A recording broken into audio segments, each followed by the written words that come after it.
상쾌한 우리 집, 우리 교실 공기. 상쾌한 우리 집, 우리 교실 공기에 대한 학습에 앞서 간략한 애니메이션을 시청해 보도록 하겠습니다. 최근 포근한 겨울 날씨가 이어지고 있지만 때로는 미세먼지가 높아 바깥 활동하기 꺼려지는 날이 있죠.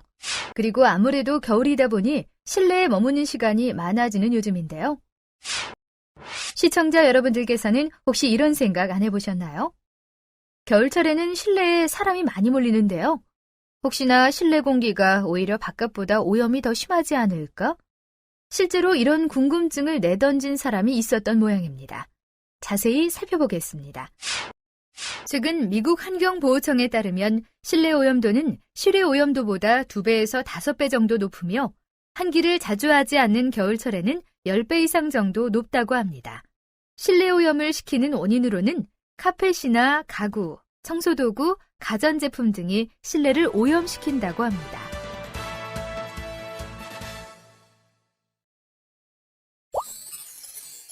앞에서 보았듯이 실내가 실외보다 오염이 더 심한 경우가 많은데요. 어떻게 하면 실내 공기 오염을 막을 수 있을지 알아볼까요? 그럼 이번 시간에는 어떤 내용을 배우게 될지 여러분이 클릭하여 확인해 보세요.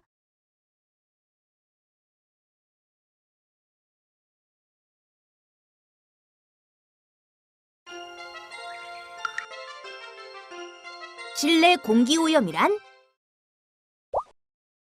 현재 사람들은 하루 일과의 90% 이상을 실내에서 생활한다고 합니다. 따라서 실내 환경이 건강에 미치는 영향은 매우 크다고 말할 수 있죠. 게다가 각종 산업 분야에서는 에너지 절감 및 효율을 높이기 위해 실내 공간이 밀폐화되고 복합 화학물질로 구성된 건축 자재의 사용이 증가함에 따라 새집 증후군이나 주택의 실내 환경 오염, 그리고 밀폐 건물 증후군과 같은 각종 실내 공기 오염 문제가 제기되고 있습니다. 그렇다면 과연 어떤 물질들이 실내 공기 오염을 시키는지 함께 알아볼까요? 먼저 휘발성 유기화합물이 있습니다. 휘발성 유기화합물은 페인트, 전자제품, 금속제품, 접착제, 인쇄, 드라이클리닝 등에 사용되는 물질로 새집 증후군의 원인이 되며 실내 공기 오염의 주범으로 꼽히고 있습니다. 다음으로 포름알데히드가 있습니다. 포름알데히드는 새집 증후군의 대표적인 발암물질로 단열재, 실내 가구 접착제 등에 사용되며 호흡과 피부를 통해 체내에 흡수되는데 흡입에 의한 독성이 강하고 눈, 코, 목에 자극을 줍니다. 다음으로 일산화탄소가 있습니다. 연탄가스로 잘 알려진 일산화탄소는 연탄을 잘 떼지 않는 요즘엔 벽난로나 황토방, 바비큐 그릴의 장작이 불완전 연소하면서 발생되는데요. 일산화탄소에 중독이 되면 두통, 메스꺼움, 졸음, 현기증 등을 느끼게 되고 고농도에 중독되면 뇌조직 및 신경계통을 손상시켜 사망에 이를 수도 있습니다. 다음으로 이산화탄소가 있습니다. 실내에서 발생하는 이산화탄소는 사람의 호흡이 주원인이 됩니다. 보통 대기 중의 이산화탄소 농도는 0.04%인데요. 밀폐된 실내에서는 농도가 증가해 산소의 양이 부족하게 되므로 실내 오염물질로 취급한답니다.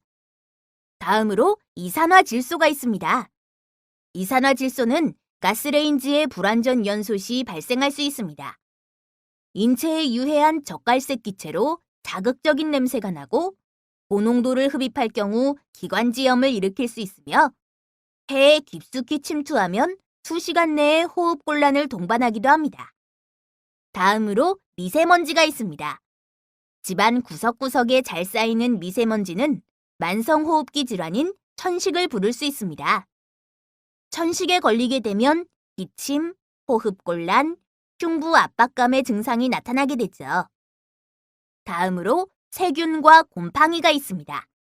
부유미생물인 세균과 곰팡이는 알레르기, 피부 및 호흡기의 전염성 질환, 폐암 등 각종 질병을 유발하며 특정 곰팡이는 습진, 가려움증, 무좀 등을 일으키기도 합니다. 마지막으로 진먼지 진드기가 있습니다. 진먼지 진드기는 아토피성 피부염, 천식, 비염 등의 주요 원인으로 주로 침구, 카펫, 커튼 등 천류에 서식합니다. 여러분, 실내에 오염된 공기는 어떻게 알 수 있을까요? 잘 모르겠다고요? 그렇다면 실내의 먼지를 측정하는 방법에 대해 알려드릴게요. 먼저 셀로판 테이프를 뒤로 말아 2개를 만듭니다. 그런 다음 하나는 교실의 바닥에 붙이고 다른 하나는 상자에 넣어둡니다. 그런 다음 3일 후에 셀로판 테이프를 회수하여 먼지의 정도를 비교해봅니다. 실내 공기 오염을 줄일 수 있는 방법. 실내 공기 오염을 예방하기 위해서는 실내 온도와 습도를 적정하게 유지하는 것이 중요합니다. 적정 실내 온도와 습도는 계절마다 다른데요.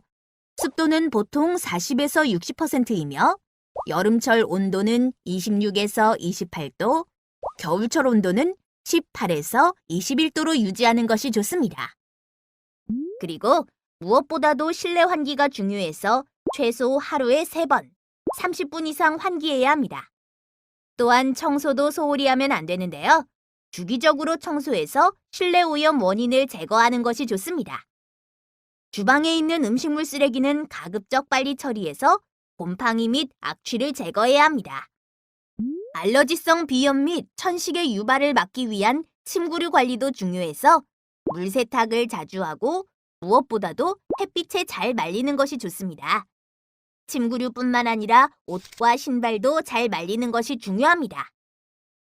특히 냄새 제거를 위해 방향제를 사용하는 경우가 많은데요. 일부 방향제는 에탄올, 휘발성 유기화학물질이 포함되어 있으므로 사용할 경우에는 환기를 자주 하거나 천연 방향제를 사용하는 것이 좋습니다.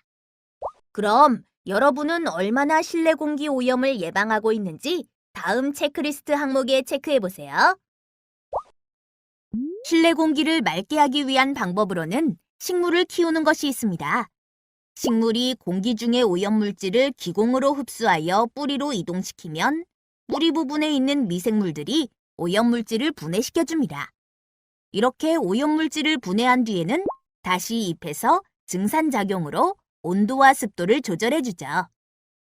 그렇다면 어떤 식물들이 실내 공기를 맑게 해주는지 알아볼까요? 첫 번째로 벤자민 고무나무가 있습니다. 벤자민 고무나무는 질소 화합물과 오존의 제거에 효과적인데요. 이 나무는 실내의 밝은 장소를 좋아합니다. 두 번째로 아레카 야자가 있습니다. 아레카 야자는 휘발성 유기화합물의 제거 능력이 탁월하고 담배 연기뿐만 아니라 각종 냄새 제거에도 효과적이죠. 세 번째로 관음죽이 있습니다. 관음죽은 화장실 냄새나 암모니아 가스를 제거하는 능력이 뛰어난데요. 음지의 실내에서도 잘 자라기 때문에 관리하기 쉬운 편이라 할 수 있습니다. 네 번째로 스킨답서스가 있습니다.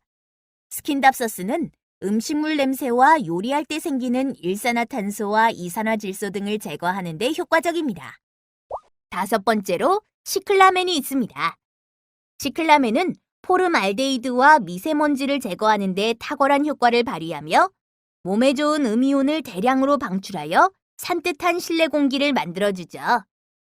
이외에도 실내 공기를 맑게 해주는 식물에는 행운목, 산세베리아, 팔순이 나무 등이 있는데 행운목은 포름알데히드와 암모니아 제거에 탁월하고 산세베리아는 밤에 산소를 방출하고 이산화탄소를 흡수하며 음이온 발생량이 다른 식물에 비해 30배나 많답니다.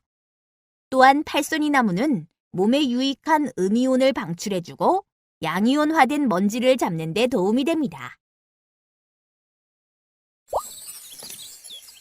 5곡의 퀴즈! 여러분, 제가 설명하는 기념일이 무엇인지 정답 입력란에 적어보세요. 첫 번째 곡입니다. 이날은 실내외 공기의 중요성을 생각하고 건강의 삶을 살자는 뜻에서 시작되었습니다. 아직 감이 오지 않으시나요? 그렇다면 두 번째 곡입니다. 이날은 매년 10월 22일입니다. 세 번째 곡입니다. 이날은 환경부 및 한국공기청정협회에서 지정하였습니다.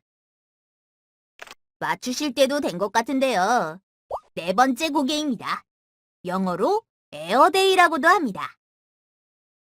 마지막 다섯 번째 고개입니다. 땡땡의 날입니다.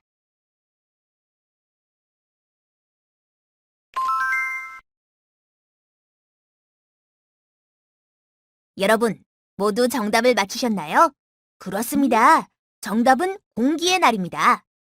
공기의 날은 실내외 공기의 중요성을 항상 생각하고 건강과 삶의 질 향상을 위한 공기질 개선 활동이 꾸준히 이루어질 수 있도록 공기의 중요성을 떠올리기 위해 환경부 및 한국공기청정협회가 지정하였습니다. 국민들 스스로 공기의 청정화 활동을 유도하여 건강과 삶의 질 향상을 증진하는 것을 목적으로 10월 22일을 공기의 날로 선포하였으며 2015년 6회째를 맞이하였습니다. 우리가 맑은 실내 공기를 만들기 위해서는 어떤 노력이 필요할까요? 맞습니다.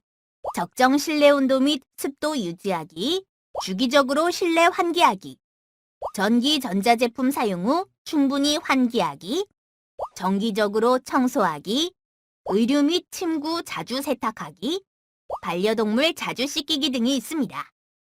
그렇다면 우리의 약속을 다짐한다는 의미에서 병풍 책자를 만들어 볼까요? 먼저 직사각형의 종이를 5개에서 6개 정도 준비합니다. 그런 다음 한 종이당 하나씩 우리의 약속을 적습니다. 이제 종이의 긴 쪽 테두리에 풀을 붙여 붙이고 90도씩 접어주면 완성됩니다.